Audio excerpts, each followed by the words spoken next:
हम सभी ये जानते हैं कि इंसान प्रोत्साहन से प्रेरित होते हैं।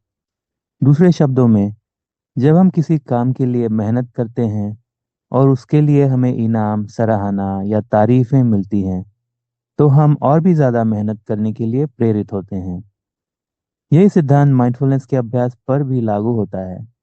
जैसे कि अगर कोई आपको माइंडफुलनेस का अभ्यास करने के लिए प्रोत्साहित करे, वह आपको अपने दैनिक जीवन में इसके फायदे दिखने लगें, तो आपके ऐसा अभ्यास करने की ज्यादा संभावना है।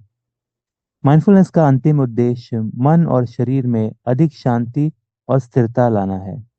इसलिए अभ्यास में विश्वास और निरंतरता बनाए रखने के लिए यह समझना जरूरी है कि रोजमर्रा की जिंदगी में माइंडफुलनेस को कैसे लागू किया जाए। व्यवहारिक माइंडफुलनेस के दो मुख्य पहलू हैं। पहला, दैनिक जीवन में माइंडफुलनेस को शामिल करना, और दूसरा, मुश्किल परिस्थितियों से निपटने के लिए माइंडफुलनेस तकनीकों का इस्तेमाल करना।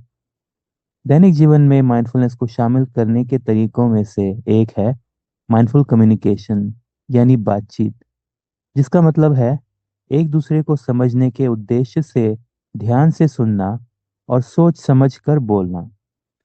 ऐसे ही माइंडफुल ईटिंग, यानी माइंडफुली भोजन करने का मतलब है कि आप अपने खाने के बारे में जागरूक हों।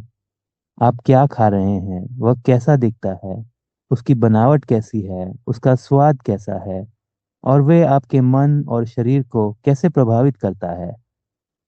माइंडफुल गतिविधियां जैसे कि बर्तन धोना, लिखना, पढ़ना, सफाई करना, खाना बनाना, बागवानी करना या व्यायाम करना पूरी तरह से उस प्रक्रिया में शामिल होने, शारीरिक संवेदनाएं जैसे स्पर्श, महक और इन कार्यों को करते समय आने वाले विचारों पर ध्यान केंद्रित करने पर जोर देती हैं।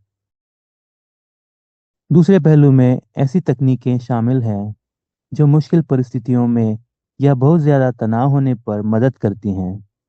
जैसे धीरे धीरे सांस लेने की तकनीक, हल्के हल्के मूवमेंट या व्यायाम, फिजर ऑब्जेक्ट्स का इस्तेमाल करना, यानी छोटी छोटी चीजों को हाथ में घुमाना, आवाजों पर ध्यान देना और किसी एक चीज को छूकर महसूस करना। इन तकनीकों को अभ्यास ऑडियो में और अच्छे से समझाया जाएगा, जिससे आपको उन्हें अपने जीवन में आसानी से उपयोग करने के लिए स्पष्ट मार्गदर्शन मिलेगा।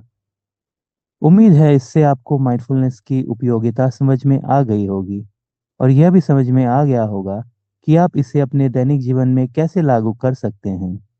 हम आपको प्रोत्साहित करते हैं कि आपने जो कुछ सीखा है उसके लाभों का अनुभव करने के लिए प्रैक्टिस या अभ्यास ऑडियो कृपया सुने।